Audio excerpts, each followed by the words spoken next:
আসসালামু আলাইকুম।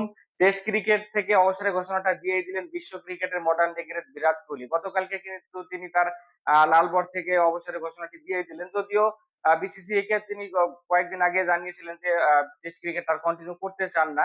বিসিসিআই পরে আ আ কোহলির সাথে কথা বলে যে ইংল্যান্ড সিরিজ সামনে আছে, গুরুত্বপূর্ণ একটা সিরিজ।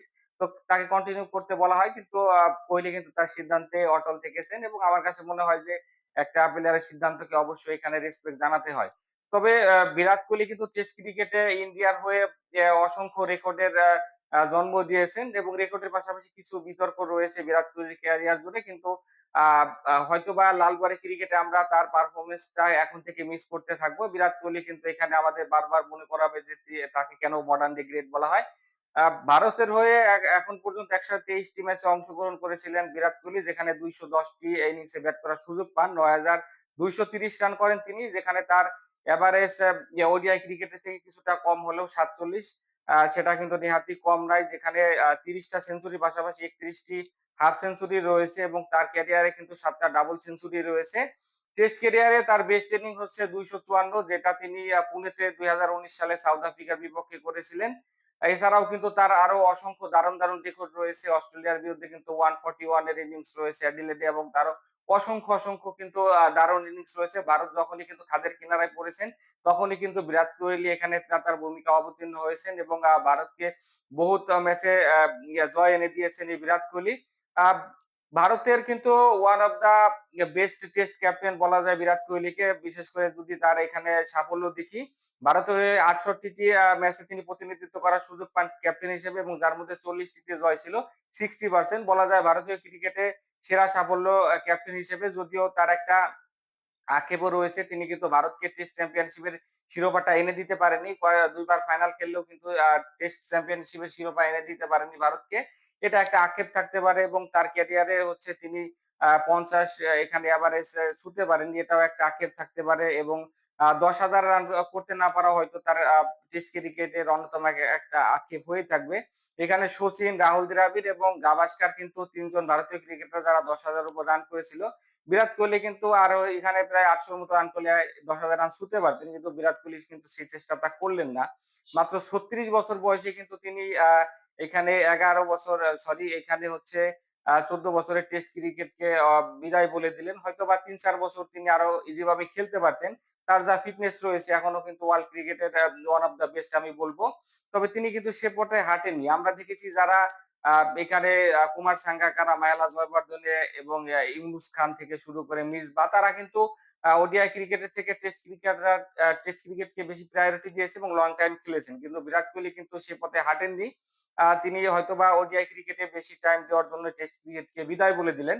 আপনারা যদি বিরাট কোহলির টেস্ট ক্রিকেটের ২ টা ফেজ দেখেন, সেক্ষেত্রে কিন্তু আ আ তার অভিষেক হয় ২০১১ সালে জ্যামাইকায় মাঠে ওয়েস্ট ইন্ডিজের এগেইনস্টে এবং শেষটা হলো এখানে সিডনিতে জানুয়ারিতে যেই ম্যাচটা হলো ওই ম্যাচে। তবে ২ টা এখানে ১ম এবং শেষ টেস্টে কিন্তু তার মানে খুব একটা ভালো করতে পারেনি। ১ম টেস্টে কিন্তু ৪ এবং ১৫ রানের ইনিংস ছিল এবং সিডনিতে কিন্তু ১৭ এবং ৬ রানের ইনিংস ছিল। কিন্তু এ দিয়ে আসলে একজন বিরাট কোহলি ক্যারিয়ারকে বিবেচনা করা যাবে না।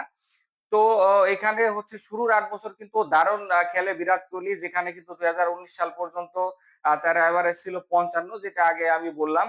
এবং একই সাথে কিন্তু ওই সময় তার সেঞ্চুরিও ছিল এখানে ২৭ টি। এরপরে ইবাদত হোসেনের ওই আউট হওয়ার পরে কিন্তু ট্রোল হয় এবং ইবাদত হোসেন সেলুট দেওয়ার পরে কিন্তু প্রায় ৩ বছর ৩.৫ বছর বিরাট কোহলি সেঞ্চুরি করতে পারেনি। এটা আমার কাছে মনে হয় নেহাতি একটা কোইন্সিডেন্ট। না হলে হয়তো বিরাট কোহলির কিন্তু আরো ১০-১২ টা আমরা সেঞ্চুরি তার ক্যারিয়ারে দেখলেও দেখতে পারতাম। তবে বিরাট কোহলি কিন্তু তার ক্যারিয়ারে অসংখ্য রেকর্ড সৃষ্টি করলেও কিছু বিতর্করও জন্ম দিয়েছেন। আপনাদের যদি মনে থাকে যে অভিষেকের পরের বছরই কিন্তু এখানে হচ্ছে সিডনির গ্যালারি ভরা দর্শকদের কিন্তু মিডল ফিঙ্গার দেখান বিরাট কোহলি এবং এটা নিয়ে পরবর্তীতে দিন কিন্তু একটা আ সোশ্যাল মিডিয়া হইচই পড়ে যায় এবং তার আইকনিক ছবি কিন্তু এখনো রয়েছে সোশ্যাল মিডিয়াতে।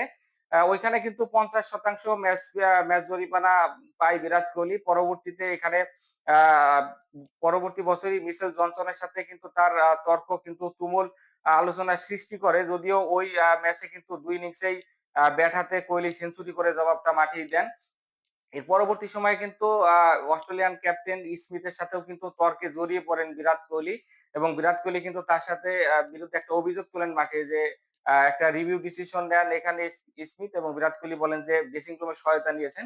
যদিও পরবর্তীতে স্মিথ কিন্তু সেটা এখানে আম অস্বীকার করেন।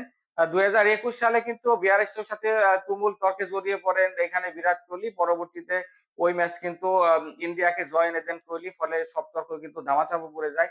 তার এই বক্সিং ডে টেস্ট অর্থাৎ শেষ টেস্ট সিরিজের টেস্টে কিন্তু এখানে কনস্টাসকে ধাক্কা মেরে তুমুল আলোচনার জন্ম দেন আবারও বিরাট কোহলি। পরবর্তীতে কিন্তু সেই কনস্টাসই ম্যাচ শেষে বলেছেন তার প্রিয় ক্রিকেটার হচ্ছে বিরাট কোহলি। এজন্য কিছু বিতর্ক থাকলেও বিরাট কোহলির আসলে ক্রিকেট মাঠে যতটুকু ব্যাথাতে দিয়েছেন তাতে করে কিন্তু ক্রিকেট প্রেমীরা মনে রাখবে আজীবন। আমার কাছে মনে হয় এখনো কিন্তু যদিও ওয়ানডে ক্রিকেটটা তিনি চালিয়ে যাবেন, টেস্ট এবং টি-টোয়েন্টি থেকে কিন্তু অবসর নিয়ে নিলেন। তো যতদিন খেলে যাবেন তার খেলাটা কিন্তু আমরা উপভোগ করতেই থাকবো। কারণ তিনি আমার কাছে মনে হয় যে সর্বকালের সেরা একজন ব্যাটসম্যান। তো আশা করব বিরাট কোহলি তার অবসর সময়টা এনজয় করবে এবং ওডিআই ক্রিকেটটা কন্টিনিউ করে যাবে। আ ক্রিকেটের সকল আপডেট পেতে লোকাল এক্সপার্ট চ্যানেলটাকে এখনো যারা সাবস্ক্রাইব করেননি তারা সাবস্ক্রাইব করে আমার পাশেই থাকুন। আর কয়েকদিনের মধ্যে থেকে আইপিএল শুরু হয়ে যাবে, হয়তো পিএসএল ও শুরু হয়ে যাবে। আম সবসময় কিন্তু আমি আপনাদের পাশেই থাকবো। আল্লাহ হাফেজ।